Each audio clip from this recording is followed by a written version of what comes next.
시청자 여러분 안녕하십니까? 최근 국회 본회의에서 지방자치법 전부 개정안이 통과됐습니다. 지방자치와 관련한 기본법을 전부 개정한 것은 32년 만의 일입니다. 주민정책 참여 등 일부 진위를 보완 내용이 추가되기도 했지만 기대에 못 미친다는 반응도 있습니다. 새 지방자치법이 자치분권과 지역 발전의 기본 틀이 될 수 있을지 알아봅니다. 대구시가 잠정 중단되었던 803 구름다리 사업을 재추진하면서 논란이 가열되고 있습니다. 803 구름다리 사업과 관련한 시민단체 입장을 들어보고 지난 한 주간 의미 있었던 뉴스도 살펴봅니다.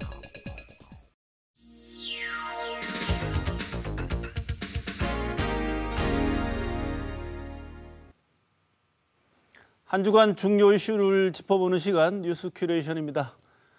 보도국 김은혜 기자 나와 있습니다. 어서 오십시오. 안녕하세요. 네, 김 기자 지난 한 주 소식 전해주시죠. 네, 김종인 국민의힘 비상대책위원장이 이명박, 박근혜 두 전직 대통령이 형사처벌된 데 대국민 사과를 했습니다. 김종인 비대위원장의 사과는 당초 지난 9일에 예정돼 있었습니다. 9일은요, 박근혜 전 대통령의 탄핵 소추안이 국회에서 가결된 지 4년째 되는 날이었습니다. 네. 하지만 지난주 공수처법 개정안 등을 둘러싸고 여야가 대립하는 등 상황이 여의치 않아서 한번 미뤘었는데요. 이번에 한 겁니다. 김종인 비상대책위원장이 어떤 말을 했는지 직접 한번 들어보시겠습니다. 저희가 이 역사와 국민 앞에 큰 죄를 저질렀습니다. 용서를 구합니다. 공직인 책임을 부여받지 못한 자가 국정에 개입해 법과 질서를 어지럽히고 모험하게 권력을 농단한 절상도 있습니다. 공부수성의 자세로 자숙해야 마땅했으나 반성과 성찰의 마음가짐 또한 부족하였습니다. 김종인 비대위원장이 5분가량 읽어 내려간 사과문에서는요. 사죄와 반성, 잘못, 죄라는 단어가 여러 차례 나오면서 예상보다 수위가 좀 높았다 이런 분석이 나왔습니다. 그런데 이번 사과를 두고 시선이 좀 엇갈리는 것 같아요. 네, 그렇습니다. 일단 주호영 원내대표가 회견장에 동행을 하면서 일단 동의하는 것처럼은 보였는데요. 네, 그리고 사전에 사과문도 공유를 했다고 하던데요. 네. 이 당내 최다선인 정진석 의원은 진솔한 반성과 성찰을 통해서 국민들에게 거듭나겠다는 다짐을 드린 것이다. 이렇게 사과를 평가를 했고요. 김기현 의원은 꼰대 정당 민주당과 달리 저희 당은 젊어지고 매일 새로워지고 내실을 다져나가겠다면서 사과에 힘을 실었고요. 권성동 의원도 국민이 미흡하다 느끼면 10번이라도 더 사과하겠다. 이렇게 얘기를 했습니다.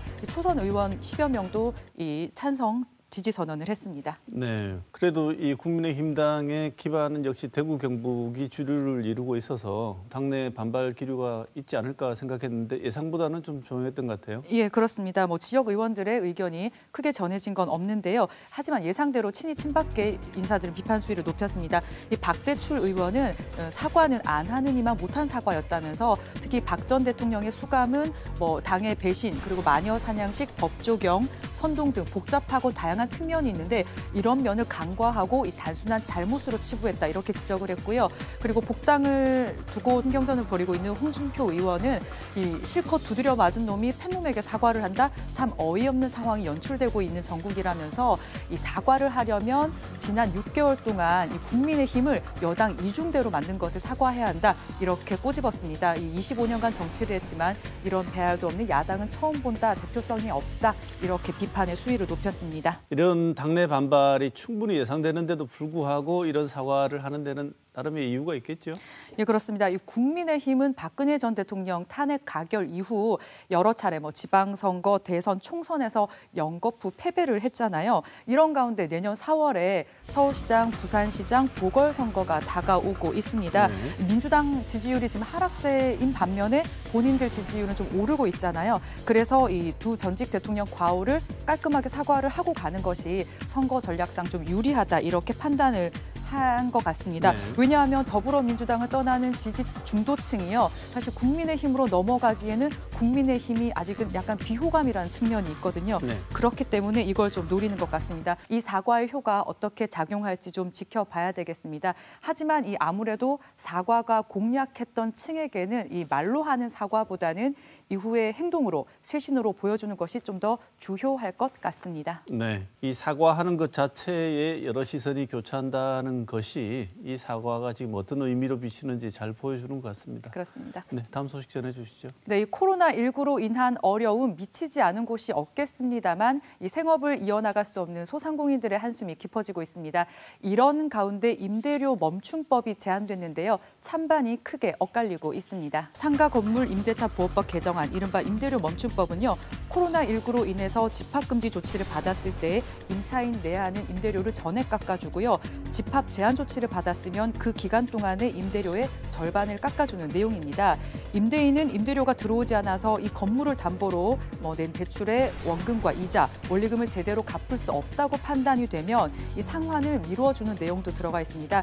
임대료를 깎아주는 대신 임대인의 빚도 줄어드는 것은 아닌데요. 대표 발의한 더불어민주당 이동주 의원은 임대료를 멈추는 것 그리고 이자 상환을 멈추는 것 이것은 임대인의 이익, 은행의 이익을 침해하는 것이 아니라 임대인과 금융기관의 이익을 잠시 연기하는 것이고요. 이를 통해서 우리는 우리 국민의 생명을 지킬 수 있는 기회를 얻게 된다 이렇게 주장을 했습니다. 네, 이런 법안이 왜 발의가 됐는지는 뭐 말 안 해도 알 것 같은데요. 지금 소상공인들의 현실이 너무 힘들죠. 네, 그렇습니다. 이 내용은 국민청원이 와서 15만 명 넘게 동의를 받기도 했습니다. 네. 그리고 코로나19로 소상공인의 폐업이 늘면서요. 올해 초 6%대였던 상가 공실률이 이번에 30%대를 넘어섰습니다. 네. 공실률은 5배가 높아졌지만요. 임대료는 고작 1.8% 떨어진 데 불과한데요. 또 임대인들은 그럼 임대인만 봉이냐? 임차인들은 그나마 코로나 지원금도 받았고 했는데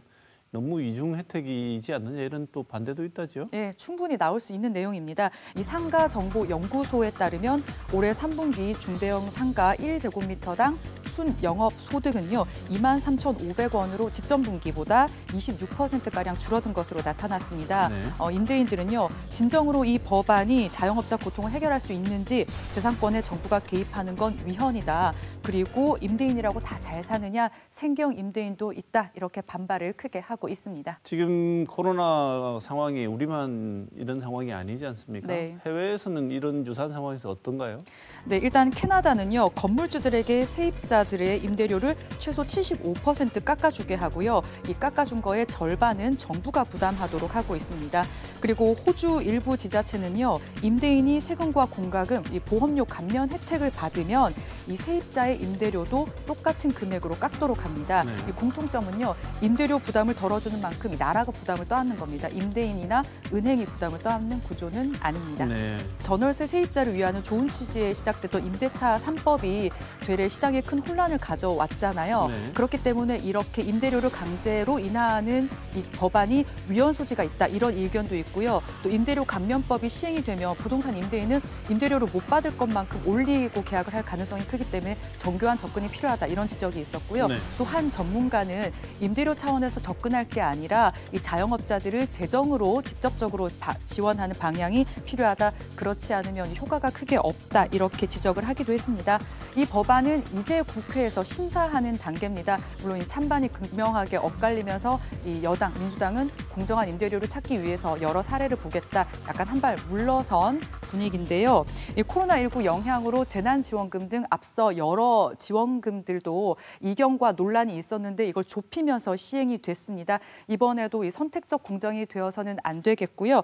그리고 이 모두가 함께 공감할 수 있는 고통 분담을 공감하는 제도가 마련이 돼야 될 것 같습니다. 네, 김 기자 언급한 대로 고통받는 사람을 위해서 만든 정책이라는 것이 그 사람들의 고통을 가중시키는 경험을 여러 번 하지 않았습니까? 이번에도 너무 급하게 시행하는 걸 염두에 두고 해서는 안 될 것 같습니다. 네. 네, 다음 소식 전해주시죠. 대구시가 올가을 803 구름다리 사업을 다시 추진하기로 하고 관련 절차를 밟으면서 논란이 가열되고 있습니다.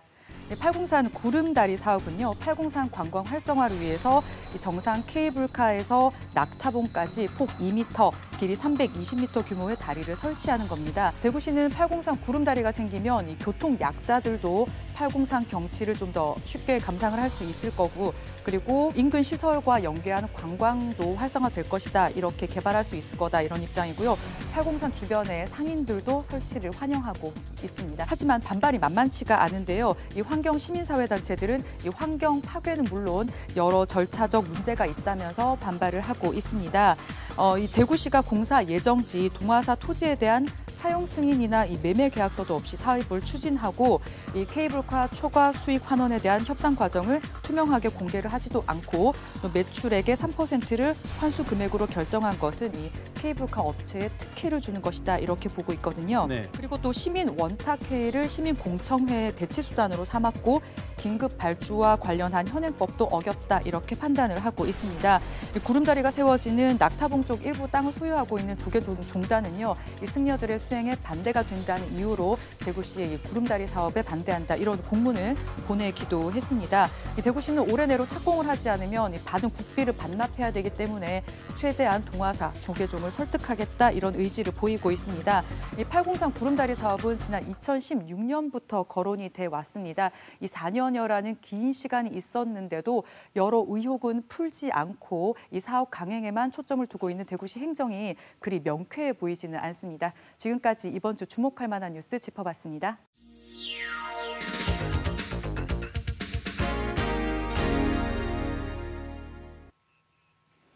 앞서 언급된 팔공산 구름다리 건설 사업과 관련해 김민조 대구환경운동연합 부장 모시고 자세한 얘기 더 들어보도록 하겠습니다. 어서 오십시오. 네, 안녕하세요. 네, 이런 우리만이 아니라 이런 개발 사업이 등장할 때마다 제일 걱정되는 것은 난개발 아니겠습니까?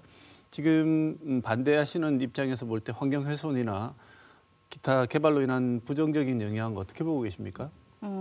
네, 뭐 개발을 할 때 사실 가장 먼저 고려해야 되는 거는 이거를 시행을 했을 때 환경에 어떤 영향을 미칠까인데요. 지금 팔공산 구름다리 같은 경우에도 사실상 이거를 지어버리면 영구히 가져가는 건데 현지 조사가 단 하루밖에 이루어지지 않았거든요. 네. 그래서 그런 부분이 굉장히 문제라고 보고 실제 보고서를 살펴보면 멸종위기 2급 동물도 발견이 되었고 그리고 적은 면적이라고 하지만 그걸 설치하기 위해서 나무를 베게 되면 식생보존 등급이 2등급에서 5등급으로 떨어지게 되는데 네. 이런 부분을 알고도 대구시는 환경에 미치는 영향이 미미하다 이렇게 말을 하고 있거든요. 그래서 이런 부분에 대한 문제들을 시민들과 좀 더 많이 알리고 공유하는 게 필요하다고 생각합니다. 네, 환경에 미치는 영향이 미미하다고 이야기하는 나름의 근거가 있지 않겠습니까? 그러니까 미미하다고 이야기하는 거는 이제 대구시는 그 공사 구역 안에 그 면적에 대해서만 보고 있기 때문인데 네. 사실 생태계라는 거는 어떤 특정한 면적에 해당해서 문제가 해결이 되고 뭐 그런 게 아니잖아요. 네. 이 구역에 어떤 변화가 발생을 하면 전체 생태계에 문제가 발생할 수 있는데 대구시가 지금 이야기하는 것은 좀 편협한 시각에서 보고 있기 때문에 난개발로 인한 환경 문제도 물론 있겠지만 절차적인 문제도 좀 있었다고 하는데 네. 케이블 업체 특혜 의혹이 가장 대표적인 것 같습니다. 이건 어떻게 된 얘기죠? 우선 케이블카는 독점적으로 팔공산에서 수익을 올리고 있는 업체입니다. 네.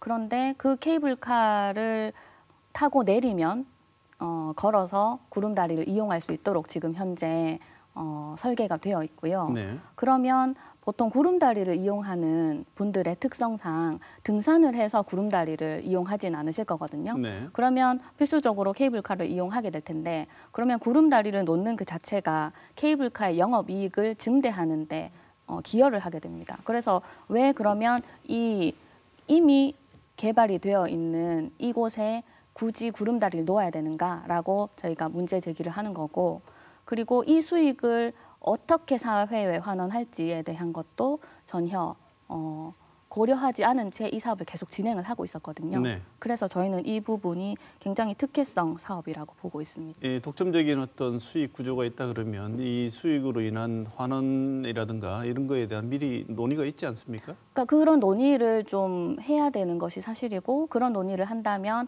어떤 과정을 통해서 명확하게 어떤 기준으로 수익을 환원을 하겠다라고 하는 것이 공개가 되어야 되고 네. 그것이 이제 서면으로 기록이 되어서 계약의 형태로 되어야 되는데 대구시나 케이블 업체는 그런 것이 전혀 없이 특히 대구시는 케이블 업체가 사기업이고 주주들이 있다라는 이유로 그리고 그 주주들하고 다 협의가 되려면 어렵고 그 주주들이 뭐 소송을 걸 수도 있다 이런 이야기들을 하면서 계속 케이블카 업체의 입장을 대변을 하고 있거든요. 네. 사업 추진할 때 여론을 반영하고 수렴 절차를 거쳐서 지금 제기하신 문제 같은 것에 대한 방안 같은 것도 논의해보고 이런 절차가 필요하지 않겠습니까? 그래서 시민 원탁이라는 것을 했다고 네, 해요. 네, 대구시에서. 그것은 어떤 법적 근거나 이런 절차적인 과정에서 승인된 내용이 아니고 네. 대구시가 임의로 한 겁니까? 일단 시민원탁회의라는 자체는 대구시가 운영하는 뭐 민주주의, 그러니까 수기 민주주의를 연습할 수 있는 학습장이 되어야 하는데 네. 그걸 저희는 목표로 알고 있거든요. 그래서 이거는 정책 결정 기구가 아닌 거죠. 근데 작년 5월 16일에 대구시가 803 구름다리 보존인가 개발인가라는 주제로 원탁회의를 진행을 하려고 했어요. 네. 그래서 저희는 이거는 정책 결정 기구가 아니고 첨예한 이해관계가 대립되는 것에서 이 문제를 논의하는 것이 적절치 않다라고 이야기를 했고 특히 그 당시에 이 원탁회의를 803 구름다리 건설의 명분으로 삼으려고 한다라는 의혹이 강하게 제기가 되었기 때문에 시민사회단체는 여기에 보이콧을 제기를 했거든요. 네. 그래서 보이콧을 선언을 하고 참석을 하지 않겠다라고 했음에도 불구하고 이 사업을 강행을 했고 여전히 그때 대구시는 아니라고 했지만 명분으로 삼지 않겠다라고 했지만 2020년 현재 그거 하나만 가지고 대구시가 계속 대구시민 의견 수렴을 했다고 하고 있거든요. 네. 호의적으로 보면 참여해서 의견을 피력할 수도 있었을 것 같은데 네. 혹시 무슨 특별한 근거, 이유라도 있었나요? 이 시민원탁회의에 우리는 참여할 수 없다는 확신하게 네. 된? 이 그 시민원탁회의에 참가자를 구성을 할 때 네. 신청은 자유롭게 받지만 그 참가자 선정을 하는 거는 대구시의 용역을 받은 사업체가 하는 거거든요. 네. 그래서 저희는 이게 찬성 여론을 가지고 있는 사람, 예를 들면 뭐 대구시와 입장을 같이 하는 여러 단체들이 무더기로 들어올 수 있다. 그래서 그 부분에 대한 문제 제기를 했는데 거기에 대해서는 그렇지 않다라는 말만 하고 거기에 대한 어떤 투명한 절차를 공개하지 않았기 때문에 저희가 보이콧을 선언을 하고 예. 네. 그럼 지금 시민단체에서는 구름다리 조성 사업에 관한 논란들이 좀 한동안 지속되었지 않습니까? 네. 어떻게 보고 계십니까? 대구시의 지금 기본적인 입장은 어떻다? 대구시는 사실 2016년부터 지금 2020년까지 5년이나 됐는데 803 구름다리를 계속 놓지 못하고 있거든요. 그리고 저희가 5년 만에 간담회를 12월 8일에 처음 진행을 했는데 그때 동아사가 반대를 하면 이 사업 뭐 굳이 추진하지 않겠다. 강제 수용을 할 수 있지만 강제 수용까지는 하지 않겠다라고 했는데 동아사가 사실 그날 오후에 간담회가 끝나고 공문을 통해서 반대 의사를 전달을 했거든요. 네. 그랬더니 갑자기 또 말을 바꿔서 강제 수용도 가능하다 법적으로는 이런 말을 했어요. 네. 기자 간담회에서. 그런 걸로 봤을 때는 대구시는 803 구름다리를 건설하려는 의지가 굉장히 강한 것 같고 네. 네, 시민들의 의견이라든지 뭐 시민단체 의견이라든지 이거는 별로 안중에 없는 게 아닌가 이런 생각이 들어서 저희도 사실 대구시가 대체 왜 이러는가가 좀 궁금한. 네. 예. 앞서 말씀하셨듯이 대구시는 굉장히 강력한 의지를 보이고 있습니다. 그래서 원래는 이런 갈등 조정을 위한 갈등 조정위원회를 열기로 했었다가 네. 반대하는 두 곳의 시민단체를 제외하고 자문회의를 개최했죠. 네, 네, 맞습니다. 이렇게까지 하는 걸 보면 굉장히 강력한 의지가 있을 것 같은데 이유가 뭘까요? 그러니까 저희도 그게 제일 궁금한데 대구시는 표면적으로는 이 구름다리를 건설하면 무장의 관광이 실현이 된다라고 얘기하거든요. 네. 그러니까 무장의 관광이라고 하면 교통 약자들을 위해서 구름다리가 필요하다라고 얘기를 하는 거죠. 뭐 노약자라든지 아니면 장애인분들 이런 분들이 그 고도 높은 산에 올라와서 그 경치를 보면서 호연지기를 길러야 된다. 이렇게 말씀을 하시더라고요. 근데 저는 무장애 관광을 하기 위해서 구름다리까지 올라가는 길이 교통 약자들에게 굉장히 지금 불가능한 구조가 되어 있다라고 생각하거든요. 그래서 무장애 관광을 이야기하기 전에 복지 인프라를 확대해야 된다고 보고 그리고 뭐 경제 활성화를 이야기하는데 사실 지금 대구시 인구가 계속 줄어들고 있는 상황이고 네. 자료를 보면 그 환경 영향 검토 보고서에 있는데 외국인 관광객이 계속 000으로 이렇게 기록된 기록이 있거든요. 네. 그런데도 불구하고 대구시가 이렇게 낸 자료를 보면 외국인이 다른 케이블카보다 지금 대구 804 안에 케이블카를 더 많이 이용하고 있다. 그래서 외국인 유입도 더 증대될 거다. 이렇게 주장을 하고 있습니다. 낙관적이라고 보신다는 거죠? 네네네.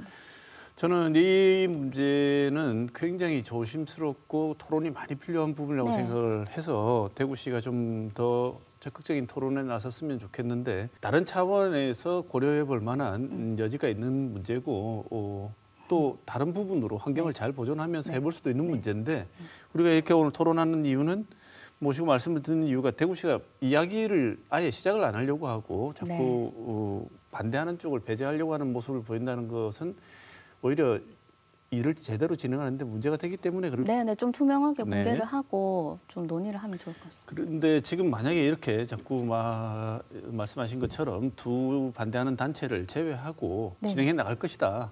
그래서 그렇다면 시민단체에서는 어떤 대응을 하실 예정이십니까? 저희는 좀 절차적으로 뭐 예를 들면 예산을 확보하고 토지 매입을 해서 이 사업을 진행을 해야 되는데 여전히 토지 매입은 이루어지지 않고 그냥 사업부터 진행을 한 이후에 뭐 나중에 하겠다라든지 뭐 예, 그렇게 하는 부분의 절차적 정당성이라든지 그리고 시민들의 의견을 수렴하지 않고 원탁 회의 하나만으로 의견 수렴이 끝났다라고 이야기하는 부분 그런 부분을 가지고 법적 검토를 좀 진행을 하려고 네. 생각하고 있습니다. 참 오랜 동안 논의는 됐는데 국가에서 받은 자금을 반환할 시기는 다가오고 네. 이런 시기까지 몰려가지고 이런 논의들이 진행된다는 것 자체가 좀 안타까운 일이긴 합니다. 시민단체에서도 그다음에 대구시에서도 좀 전향적으로 서로 만나서 서로 간에 얘기를 좀 더 하는 기회를 가졌으면 좋겠다는 생각은 네. 듭니다. 얘기는 하겠다고 하면서 21일까지 국비를 반납해야 되니까 뭐 이 사업은 중단을 못한다 이렇게 하는 게 저는 지금 대구시의 입장을 대변하는 게 아닌가 이런 생각이 듭니다. 네, 오늘 803 구름다리 건설과 관련해서 김민조 대구 환경운동연합 부장 모시고 얘기 더 들어봤습니다. 오늘 좋은 말씀 감사드립니다. 고맙습니다. 네, 감사합니다. 네.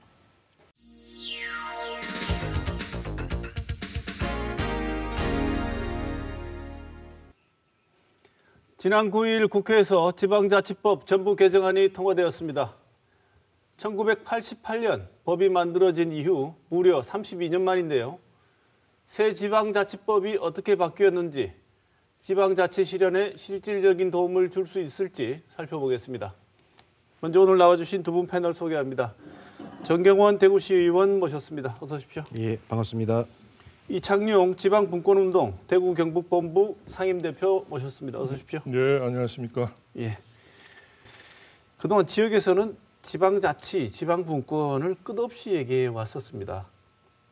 뭐 이 새 지방자치법이 그것을 제대로 반영했는지 안 했는지는 우리가 이제 토론하겠습니다만 먼저 왜 지방자치, 지방분권이 이루어져야 하는지 그 당위성을 먼저 한번 살펴볼 필요가 있을 것 같습니다. 오랜 시간 동안 이 문제를 고민해 오신 이창용 대표부터 먼저 말씀 주시죠. 예, 지방자치는 우리 지역사회의 현안을 우리 스스로 해결하고 우리 지역의 미래를 설계할 수 있는 힘을 우리가 갖자는 그런 게 지방자치라고 할 수 있습니다. 그런데 이제 지금의 자치는 우리의 대표를 뽑는 그런 정도의 수준의 자치지 실제로 우리 지역의 시도민이나 우리 지방정부가 의미 있는 어떤 중요 결정을 하지를 못하고 있습니다. 네. 지금 대구 경북은 외형은 이제 그동안 좀 성장을 했다고 볼 수 있는데 사실은 청년과 여성이 여계로 유출이 되고 있고 뭐 의료, 금융, 뭐 교육, 뭐 건설 이런 쪽으로 해서 지역의 부가 수도권으로 해외로 유출되고 있지 않습니까? 네.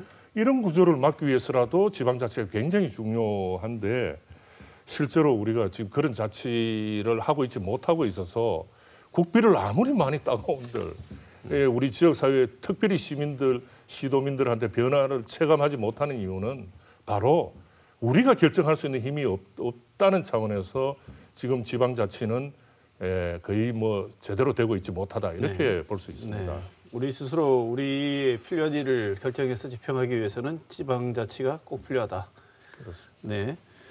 정경원 의원 어떻게 생각하십니까? 예, 저도 좀 추가적으로 말씀을 드리면 우리나라는 사실상 자치단체 중심의 지방자치가 되고 있어요. 네. 그래서 지방자치라는 게 아까 우리 이창용 대표님께서 말씀하셨다시피 지역의 다양성이라든지 탄력성이 정책 결정의 중요한 요소가 되는데 지금은 단순 사무 이양이 아닌 지역 실정에 맞는 정책을 전혀 못하고 있다는 겁니다. 네. 그래서 과거 고도 성장기를 거치면서 중앙부처 중심의 정책을 구성해서 이렇게 하다 보니까 이 지방자치가 지방에서 뭔가를 우리가 요구를 해도 중앙에서는 뭐 형평성이라든지 이런 것들 때문에 지역을 골고루 하다 보니까 지방자치가 지금 이렇게 되어 있는데 가장 중요한 것이 수혜자 중심의 정책이라든지 주민 밀착형 권력 구조를 가진 지방자치가 빨리 이루어져야지만이 네. 우리 지방이 발전할 수 있지 않나 이렇게 생각을 하고 있습니다. 네, 두 분 다 말씀을 종합해 보면 우리 지방자치의 현실은 거의 무늬만 지방자치고 실질적으로는 지방자치라고 부를 만한 게 집행이 되는 게 없다고 이렇게 보시는 것 같습니다. 그렇습니다. 그러면 우리가 왜 이렇게 지역 분권, 지방자치에 대해서 얘기들은 많았고 요청도 많았는데도 불구하고 이렇게 지방자치가 더뎌진 이유가 뭘까요? 먼저 전 의원님 먼저 말씀 좀 주실까요? 우리나라가 그 과거부터 국가 중심의 단일 체제를 유지해 왔지 않습니까? 네. 그래서 주요 거시 정책을 국가가 수립하는 데 익숙해져 있다 보니까 지방자치가 좀 더뎌졌는 것 같고 네. 재정 정책 같은 중요한 정책은 항상 국가가 수립을 했습니다. 네. 그러다 보니까 지역이 특별하게 특색을 반영한 정책적 탄력성을 요구를 하면 국가가 그걸 좀 받아줘야 되는데 형평성이라든지 상당성을 감안을 해서 지역 다양성은 조금 무시를 하고 네. 전국에 일괄적으로 적용을 하니까 지방자치가 수도권 중심의 그 발전이 되고 지역은 쇠퇴하는 그런 현상이 일어나고 있지 않나 이렇게 보고 있습니다. 네. 이창용 대표 어떻게 보십니까? 예, 아마 뭐 기본적으로 중앙정부나 또 중앙의 기득권 세력들이 권한을 내놓을 의지가 없는 거고요. 네. 기본적으로. 그러나 또 이걸 받는 지방정부나 의회가 좀 절실한 의지가 없는 것 같아요. 제가 보니까 그동안 지금 진짜 중요한 게 뭔가를 이래 해서 지방자치법 개정안에 반영하려고 해야 되는데 그 뭐 조금 아주 약한 내용을 가지고 타협을 하고 이렇게 하는 거를 보니까 이거는 자체하기 위한 것이 아니고 또 시도민들의 피부에 와닿을 수 있는 그런 내용도 아닌데 그래서 그 좀 안타깝다고 생각이 들고 또 이제 그거는 우리가 늘 이야기해온 겁니다만은 저는 또 이런 측면이 있는 것 같아요. 우리가 이 지방자치가 심각하게 훼손된 게 1961년입니다. 네. 군사정부가 들어오면서 읍면자치가 중단돼 버렸어요. 네. 여기서 이제 우리가 좀 사실은 자치의 비극이 시작됐다고 할 수 있습니다. 그래서 이게 이제 읍면자치가 일상에서 시도민들이 자치에 대한 경험을 하고 또 우리 지역사회의 변화에 대한 어떤 느낌을 갖고 이제 참여할 수 있는 구조인데 이게 이 구조가 사라지다 보니까 뭐 지방자치가 지금 뭐 저도 이야기해도 대부분 사람들이 지금 좀 생경스럽고 생소하고 또 별로 뭐 중요한가 이런 데 대해서도 판단이 안 되는 게 바로 우리가 체감할 수 있는 자치제도가 없기 때문이거든요. 네. 예, 그렇게 볼 수 있습니다. 네. 지방자치를 담당하는 일선에 있는 지역의원들, 지역정치계가 썩 그렇게 지역자치에 대한 절실함을 가지고 있다고 잘 안 보인다고 지금 지적하셨는데 어떻게 보십니까? 모르겠습니다. 그 시민사회단체에서 보시기에는 그러신지 모르겠지만 실질적으로 지역의회에서도 굉장히 그런 걸 요구를 많이 했습니다. 재정분권이라든지 자치권 확대라든지 이런 부분에 대해서 저희가 시도의장협의회라는 게 있고 시도의 지방분권 TF라는 게 구성이 되어 있습니다. 한 2년 전부터. 그래서 줄기차게 지금 노력을 하고 있는데 뭐 성과가 이렇게 나오다 보니까 저희가 지금 그런 평가를 받고 있는 것 같은데 네. 굉장히 열심히 노력하고 있다 이렇게 말씀을 드리고 싶습니다. 네. 지방자치법 이번에 바뀌었습니다. 근데 내용을 보면 온도 차가 조금 느껴집니다. 시민사회단체에서는 하나만한 개정을 왜 했느냐. 전면 개정이란 말이 아깝다고 아주 심하게 부정적인 평가를 내는 반면 또 한편 지역자치, 지방자치의 당사자이고 현장인 지역의회에서는 여러 곳에서 환영 뭐 나름 성과가 있다고 환영 메시지를 내고 있습니다. 예. 그래서 두 분의 평가가 좀 다를 것도 같은데요. 먼저 비판 먼저 들어볼까요? 아니면 조금 그래도 나름 성과가 있다고 하는 얘기부터 먼저 듣겠습니다. 제가 먼저 말씀드리겠습니다. 네. 이번에 그 전부 개정안이 좀 통과가 되긴 했는데 네. 지방의 요구를 충분히 담았다는 개정안이라기보다는 조성행정적 법률 개정 성격이 좀 강하다. 네. 좀 이렇게 보고 있습니다. 왜냐하면 딱 이 정도까지만 허용을 하겠다 이거거든요. 네. 그래서 중요 정책 결정은 여전히 국가가 하겠다는 의미인데 그나마도 다행스러운 것은 88년 이후로 32년 만에 지방의회 인사 권한이 부여가 되고 그리고 자치단체에서 뭔가를 할 수 있다는 출발점이 됐다는 점, 이 부분에 대해서는 좀 고무적으로 좀 보고 있다는 것입니다. 예. 이 대표님 마음에 많이 안 드시죠? 내용적으로나 여러 가지로 이게 32년 만에 전부 개정한다면 진짜로 어떤 시대적인 의미를 헤아리고 개정을 했어야 되는데 사실은 88년도 지방자치법 전면 개정의 가장 큰 문제는 엄면 자치를 폐지한 것입니다. 이승만 정부 때도 엄면 자치를 했거든요. 네. 그래서 그거를 부활하고 그거를 더 업그레이드 시키는 게 이번 지방자치법 개정의 굉장히 중요한 요소인데 지금 그런 내용들이 전혀 논의되지도 않고 또 뭐 별 내용도 없는 주민자치회 그것도 뭐 제외시켜버리고 네. 정말 이거는 자치에 대한 이 기본 이게 국회의원들의 인식에 굉장히 문제가 있는 것 같고요. 그래서 저는 이번에 지방자치법 개정안은 거하게 한상 차렸다 하는데 별 먹을 것이 없는 그런 밥상이다. 이렇게 저는 보고 아마 이 개정안으로는 시도민들이 체감하기 어려울 겁니다. 네. 또 지역 발전하고 연계되기도 어렵습니다. 네. 그런 의미에서 이거는 지역 차원에서 또 에너지를 모아서 다시 재개정 이야기를 시작할 수밖에 없는 상황이 아닌가 이런 생각이 듭니다. 네. 이것만은 이번에 확보했어야 하는데 이것이 빠졌기 때문에 이번 개정이 특히 의미 없어 보인다고 생각되는 지점은 어디시라고 봅니까? 저희들은 늘 주장하는 게 이제 사실은 의원님이 상당히 의미 있게 평가하는데 사실은 의원님 이게 입법권을 강화시키는 게 이번 개정안의 최고의 핵심 중에 하나입니다. 이게 그 중에 이제 그 저희가 이야기하는 게 조례를 제정함에 있어서 주민의 권리를 제한하고 의무를 부과하는 거를 법률의 위임이 있어야 돼. 이 조항이 또 완전 독소 조항인데 네. 이걸 드러내야 지방의회가 진짜 또 지방정부가 지역민들을 위해서 제대로 된 정책을 만들어내고 그걸 조례화할 수 있거든요. 네. 그걸 빼뜨려 놓고 빠진 상태에서 이걸 뭐 만족한다 이렇게 하니까 저도 참 사실은 좀 답답하긴 한데 네. 좀 알겠습니다. 아쉽습니다. 예. 네. 그래도 이번에 바뀐 내용들에 대해서 확인을 좀 하고 우리가 또 소개하는 차원도 있으니까요. 지금 이번에 바뀐 주민 참여 확대를 내용으로 하는 내용들이 조금 있긴 있습니다. 주민 참여 개념이 그래도 없었는데 그나마 도입된 게 있는데요. 주민 참여가 좀 확대됐다고 생각하는 내용이 어떤 게 있는지 좀 말씀해 주실까요? 예, 그 의회에 네. 조례안을 이제 주민들이 개폐를 청구하고 또 네. 제정도 할 수 있는 그런 주민조례 발안법을 별도로 만들고 이런 걸 한번 추진하겠다. 네. 이런 게 또 하나 있고요. 그다음에 이제 그러니까 조례 청구나 조례를 제정할 때 이게 이제 주민이 참여 수를 하향했다, 네. 완화했다. 네. 그렇죠? 그다음에 이제 이런 과정에 연령을 낮췄다, 19세에서 18세로 낮췄다, 뭐 이런 거를 이제 이야기를 뭐 어쨌든 이번에 도입했다고는 하는데 이것도 참 이게 내용을 따지고 보면 상당히 문제가 있어 보입니다. 왜냐하면 이 주민 발안이라는 것은 주민이 발안을 지방의회나 이런 데서 일을 하지 않을 때 이거를 발안을 해서 일을 하도록 하는 거거든요. 네. 그 제도입니다, 주민 발안이. 그런데 여기서 보면 이거를 발안을 해가 의회 의장한테 갖다 준다는 거예요. 네.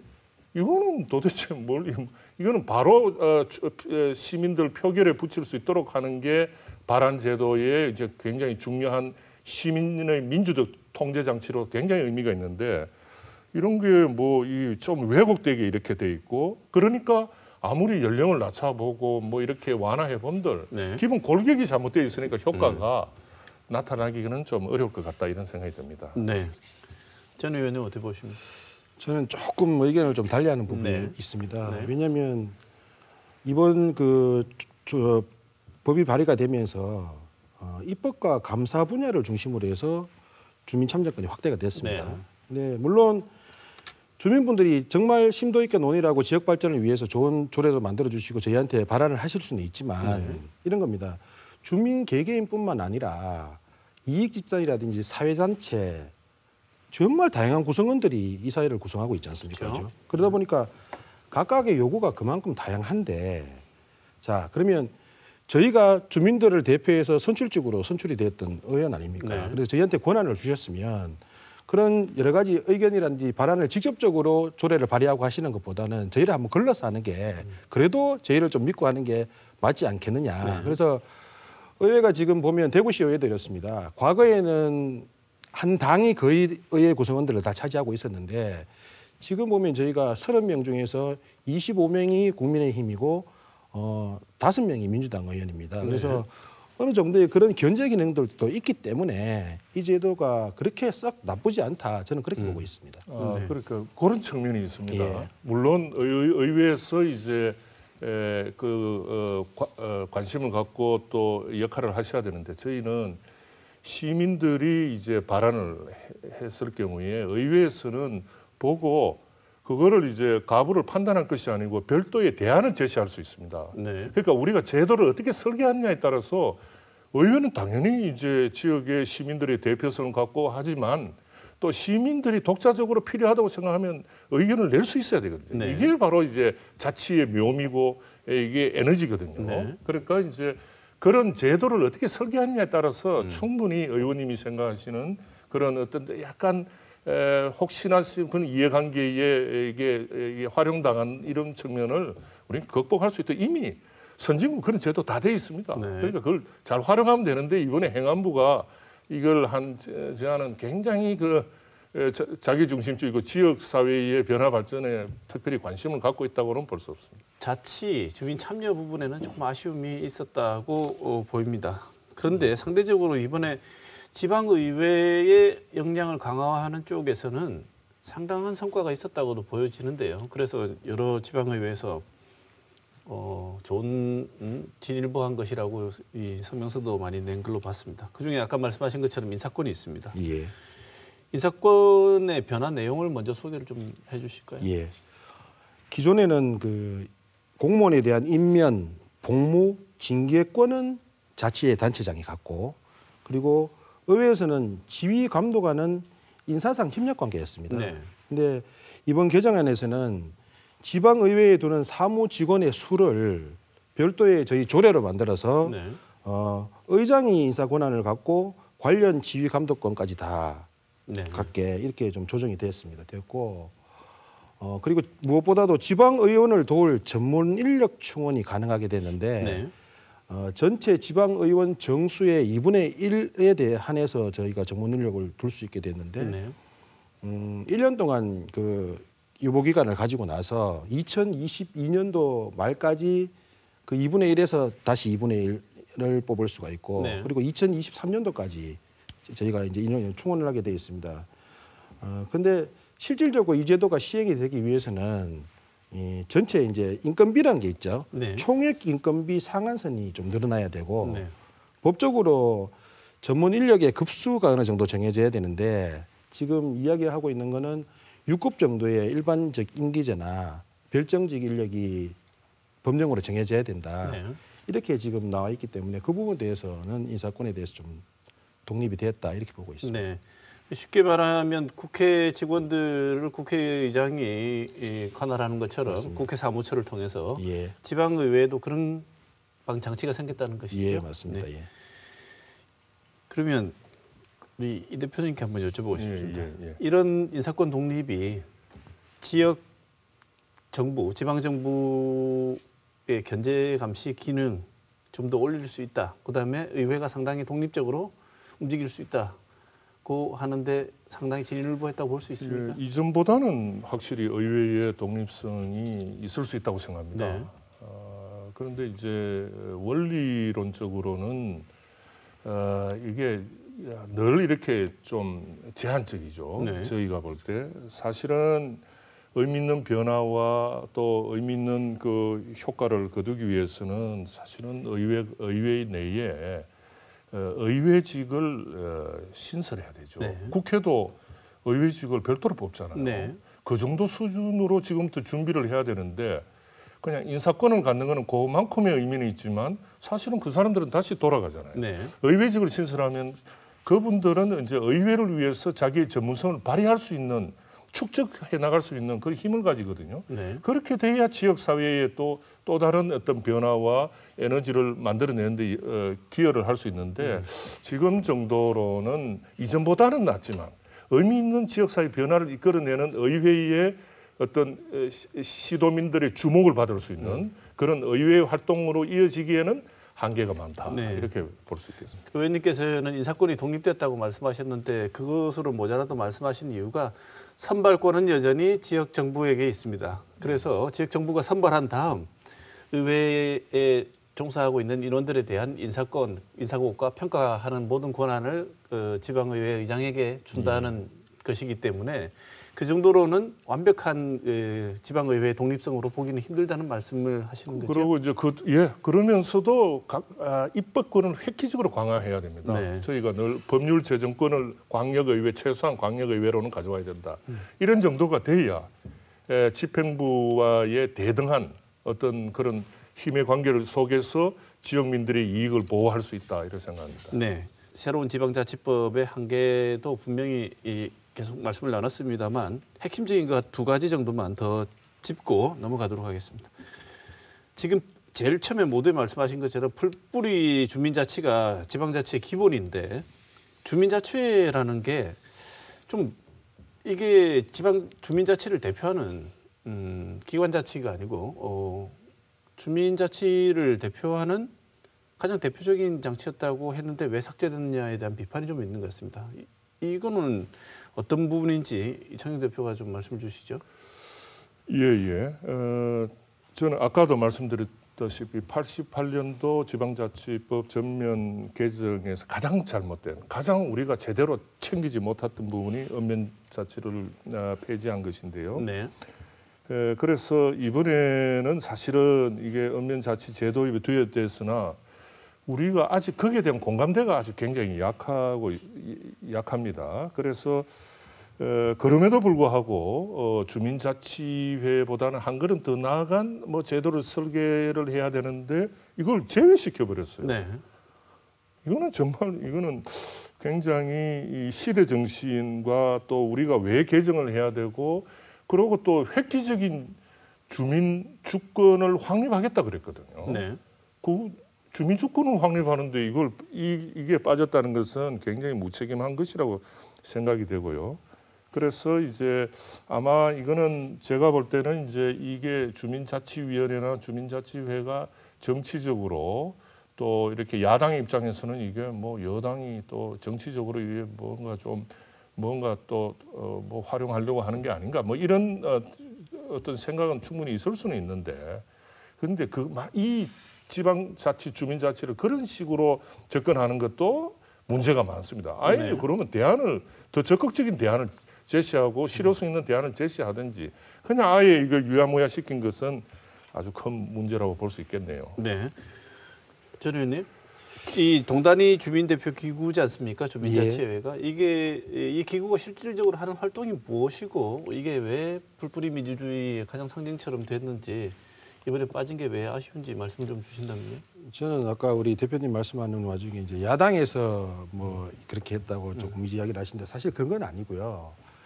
실질적으로 주민자치회가 우리 대구 같은 경우에 5개 구에 6개 동에서 시행이 됐었습니다. 그런데 대구만의 문제는 아니지만 일부 타 지역에서는 이 주민자치회가 정치적으로 카르텔화된다든지 아니면 예산을 수반하는 행정 조직화되는 문제라든지 전문성의 문제 그리고 내부 갈등으로 인해 가지고 시범 과정에서 문제가 상당히 발생이 됐었어요. 그래서 이 부분이 조금 더 수기 과정이 거쳐야 되지 않느냐 이렇게 생각이 돼서 이번에 빠진 걸로 저는 알고 있습니다. 네, 아직 주민자치하기에는 너무 이르다.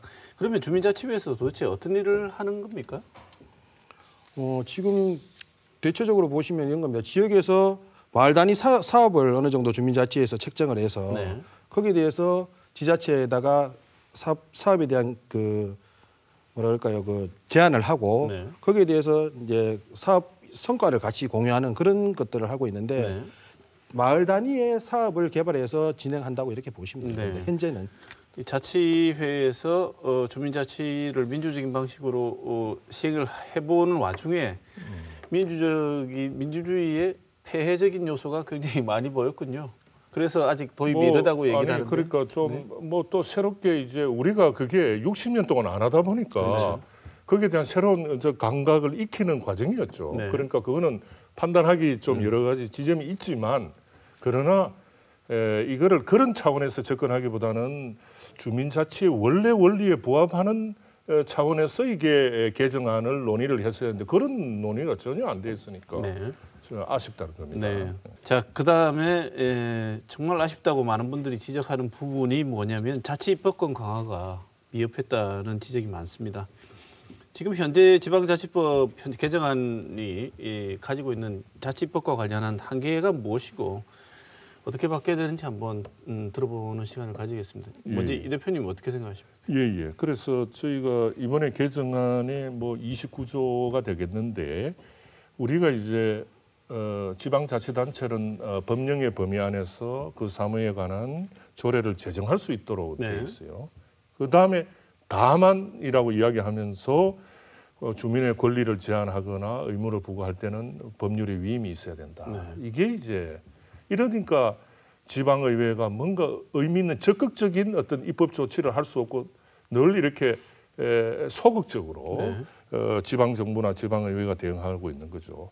그러면 이게 이제 이게 만약에 단서조항이 삭제가 되면은 우리가 각 분야에서 지역에서 법률의 위임이 없더라도 우리 지역이 필요한 사항에 대해서 적극적으로 조례를 제정을 할 수 있어서 지역 발전은 여러 가지 대학 발전이라든지 또 교육, 뭐 문화, 복지, 뭐 산업 이런 부분에서 우리가 이것도 역시 제한적입니다. 그래서 저희가 사실은 지방분권 헌법 개정을까지도 이야기했는데 제한적이지만 그래도 이걸 통해서 어쨌든 뭔가 지역사회에서 뭘 해볼 수가 있는 거죠. 그런데 이제 지금은 그게 제약이 돼 있다 보니까 국가가 시키는 거 하락하는 정도 수준에서의 조례만 제정할 수 있다 보니까 의회가 시도민들로부터 이게 의미 있는 이게 주목을 받지를 못하거든요. 의회는 입법권으로 입법 활동으로 이제 시도민들한테 평가를 받아야 되는데 지금 의회가 그러니까 지방자치가 전반적으로 이게 무능해 보이는 겁니다.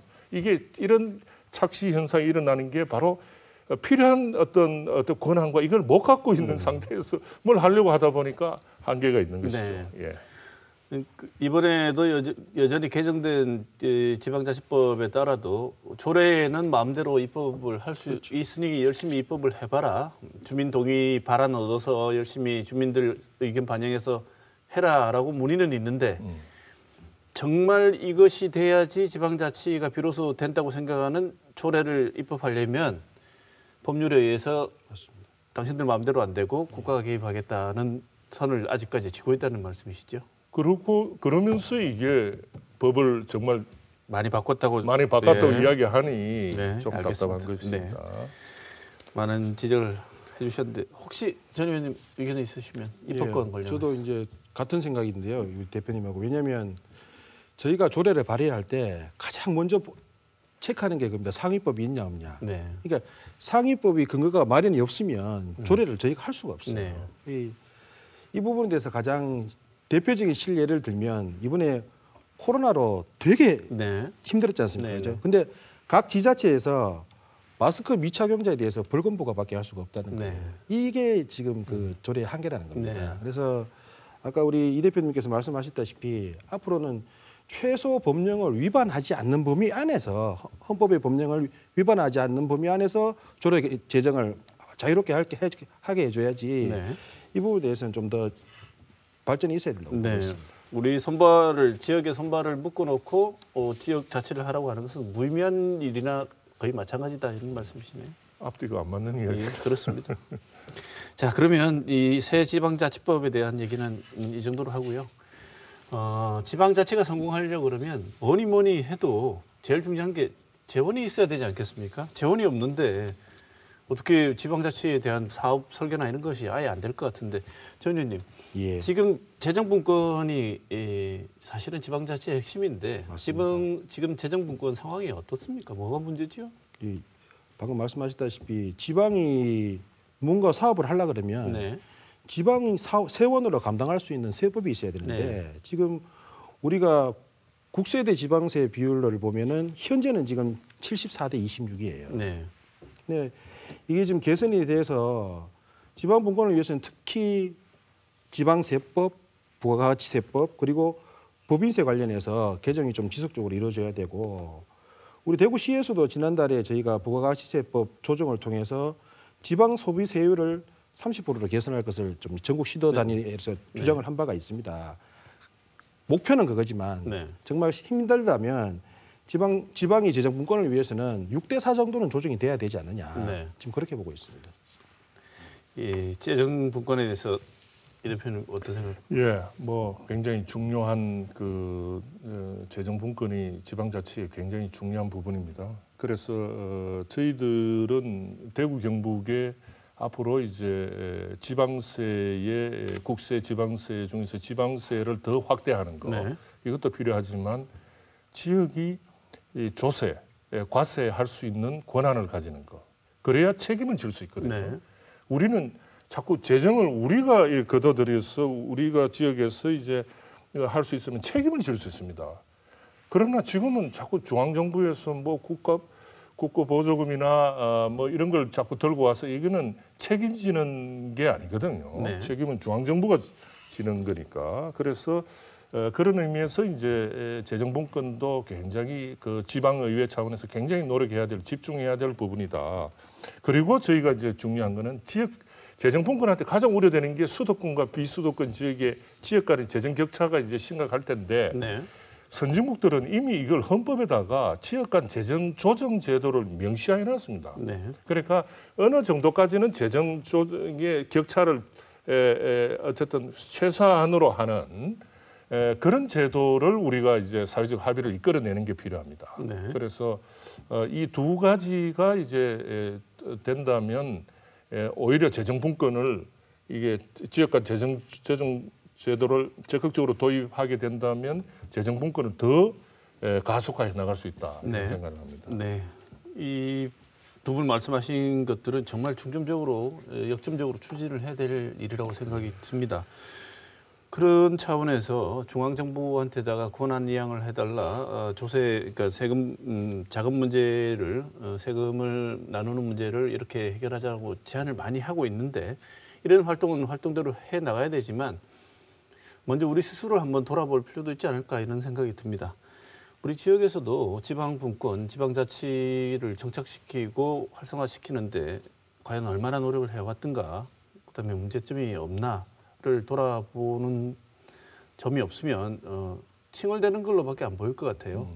우리는 어떤 반성을 하고 관심을 더 가져야 되는 부분이 어떤 부분이 있을지 전 의원님 먼저 말씀을 좀 주시죠. 예, 과거 지방의회가 주어진 권한 내에서 제한적인 의정을 할 수밖에 없었던 이유가 그랬는데 지금은 자치법 개정으로 인해서 이제 지방자치 확대를 위한 발판이 놓여졌습니다. 그래서 과거에는 저희가 뭐 어떻게 할 수가 없는 상황이었지만 지금 바탕이 이제 깔려져 있는 상황에서는 지역 의원들도 적극적으로 좀 노력을 해야 될 것이고, 아까 말씀하신 자치 입법권이라든지 재정권이라든지 이런 걸 저희가 가지고 올 수 있도록 지방 의원들도 적극적으로 좀 노력을 해야 된다. 그리고 저뿐만 아니라 대구시 의회에서도 실질적으로 이것들이 좀 이루어져서 우리 시민들에게 뭔가 혜택이 갈 수 있을 정도의 노력을 앞으로 적극적으로 해야 되지 않겠느냐, 이렇게 생각을 하고 있습니다. 이 대표님. 예, 이거는 아마 자치의 원리 차원에서 시도민들이 이러한 지역의 재정 문제라든지 지역의 이제 지역 발전 문제에 적극적으로 참여할 수 있고, 또 시도민에 의한 민주적 통제 장치, 아까 제가 이야기하는 거는 주민 발언, 제대로 된 주민 발언, 또 제대로 된 주민 투표, 이런 걸 통해서 지역 사회에 공식적으로 또 좀 공적인 그런 어떤 참여가 길을 여는 것, 이게 이제 바로 이런 지역의 문제를 이렇게 해서 내부적으로 치유할 수 있는, 그리고 또 이런 힘이 있어야 지방의회나 지방정부가 더 이렇게 스마트하고 매력적으로 활동을 할 수 있습니다. 지금 견제가 제대로 안 되니까 또 여러 가지 이제 좀 한계가 있거든요. 네. 그런 의미에서 주민의, 시민의, 시도민의 민주적 통제를 지방자치에 강화하는 제도를 지역 차원에서 더 이렇게 노력하는 그런 게 좀 중요하겠다, 이런 생각이 듭니다. 네. 대한민국이 서울공화국은 아니지 않습니까? 우리가 지금 그런 현상이 벌어진다고 불평할 것이 아니라 우리 지역의 자치와 민주주의를 위해서 우리 스스로 좀 더 관심을 가지고 참여하는 모습을 보여야 될 거라고 생각합니다. 오늘 좋은 말씀 나눠주신 대구시의회 정경원 의원님, 그리고 지방분권운동 대구경북본부 이창용 상임대표 두 분 오늘 토론 감사드리겠습니다. 오늘 토론은 여기서 마치겠습니다. 고맙습니다.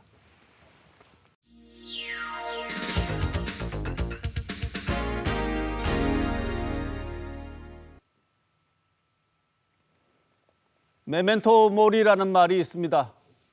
이 말은 자신의 죽음을 기억하라, 또는 너는 반드시 죽는다는 것을 잊지 말라를 뜻하는 라틴어 낱말입니다. 옛날 로마에서는 원정에서 승리를 거두고 개선하는 장군이 시가행진을 할 때 노예를 시켜 개선 장군의 뒤에서 이 말을 큰 소리로 외치게 했다고 합니다. 전쟁에서 승리했다고 너무 우쭐대지 말라. 오늘은 개선 장군이지만 너도 언젠가는 죽는다는 사실을 잊지 말고 겸손하게 행동하라는 의미였다고 합니다. 국민의 절대적 지지로 탄생한 여당이 최우선 과제로 추진한 공수처의 출범을 눈앞에 두고 있습니다. 그런데 그 절차적 과정에서 보여준 모습은 여당과 야당, 그리고 법무부와 검찰 사이의 전쟁으로 이야기해야 될 만한 과정이었습니다. 이런 과정의 결과로 탄생할 공수처는 더욱 중립적이고 엄정한 모습을 보여야 할 것입니다. 총선에서 지지를 보냈던 많은 지지자들이 메멘토 모리를 외치고 있는 것은 아닌지 여당은 돌아볼 필요가 있어 보입니다. 이번 주 시사톡톡은 여기서 마치겠습니다.